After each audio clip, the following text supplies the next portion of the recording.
होय मित्रांनो, आजचाच तो 6 डिसेंबर 1956 चा दिवस होता, जेव्हा महामानव भारतरत्न डॉक्टर बाबासाहेब आंबेडकर यांचे महापरिनिर्वाण झाले होते आणि दिनांक 7 डिसेंबर 1956 या दिवशी मुंबई येथील चैत्यभूमीवर लाखोंच्या जनसमुदायाच्या साक्षीने त्यांचे अंतिम संस्कार करण्यात आले. मित्रांनो, येणाऱ्या पिढ्यांना बाबासाहेबांचे प्रचंड कर्तृत्व आणि असामान्य विचार करावेत म्हणून संपूर्ण भारतात आजच्या दिवशी बाबासाहेबांना अभिवादन केले जाते. त्यांच्या विचारांचे स्मरण केले जाते. डॉक्टर बाबासाहेब आंबेडकर म्हणजे काळाच्या अविरत प्रवाहात जन्मलेले एक अलौकिक युग पुरुष, ज्यांनी आपल्या कर्तृत्ववान काळाच्या प्रवाहालाच कलाटणी दिली.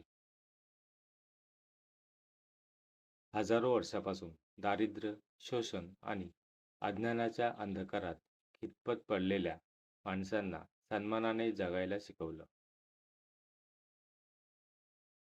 स्वतः दिव्याप्रमाणे जळून या माणसांची आयुष्य प्रकाशित केली. मित्र हो, बाबासाहेबांचे आयुष्य एक धगधगते यज्ञकुंड होते. त्यांच्या संपूर्ण आयुष्याला एका शब्दात सांगायचे म्हटले तर तो शब्द म्हणजे संघर्ष. संघर्ष शिक्षणासाठीचा, संघर्ष सन्मानासाठीचा, संघर्ष सामाजिक जागृतीचा आणि संघर्ष संविधान निर्मितीचा. दिनांक 6 डिसेंबरच्या दिवशी या संघर्षाला पूर्णविराम मिळाला नाही तर बाबासाहेबांचा हा संघर्ष अमर झाला. क्रांतीच्या, परिवर्तनाच्या आणि सुधारणेच्या वाटेवर चालणाऱ्या प्रत्येक व्यक्तीसाठी जो संघर्ष दीपस्तंभाप्रमाणे मार्गदर्शन करीत राहील, दूरस्थ शिखराप्रमाणे प्रेरणा देत राहील. आजच्या दिवशी या प्रज्ञासूर्याला आठवताना आपण आपल्यालाच हा प्रश्न करायला हवा की त्यांच्या स्वप्नातला देश आपण बनवू शकलो आहात काय? स्वातंत्र्य, समता, बंधुता या मूल्यांवर आधारित समाजाची बाबासाहेबांची प्रतिज्ञा प्रत्यक्षात उतरवली आहे काय?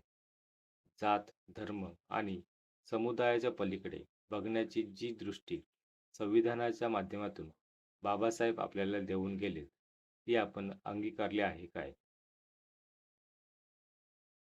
प्रश्न थेट आहे, प्रश्न बिकट आहे, परंतु करुणा आणि शांतीचे प्रतीक असलेल्या भगवान बुद्धांच्या या कर्मभूमीत, प्रभू रामचंद्रांच्या या भारतभूमीत माणसांना उत्तर असाध्य नाही.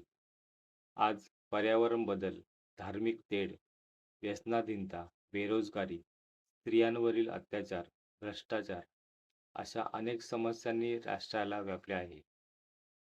या प्रश्नांची उत्तरे शोधणाऱ्या माणसांना बाबासाहेबांचा शिका, संघटित व्हा आणि संघर्ष करा हा मंत्रच मार्ग दाखवू शकतो, यावर माझा ठाम विश्वास आहे.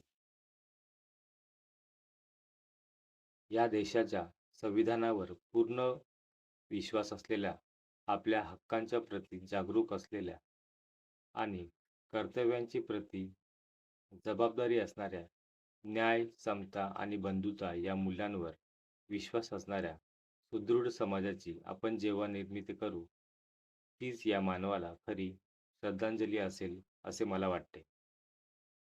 शेवटी एवढेच म्हणेन, पुस्तकांच्या मशाली हातात घेऊन अज्ञानाच्या काळोखाशी समर असतात. मोठी माणसे गेलीत तरीही त्यांचे विचार मात्र अमर असतात. जय हिंद, जय महाराष्ट्र.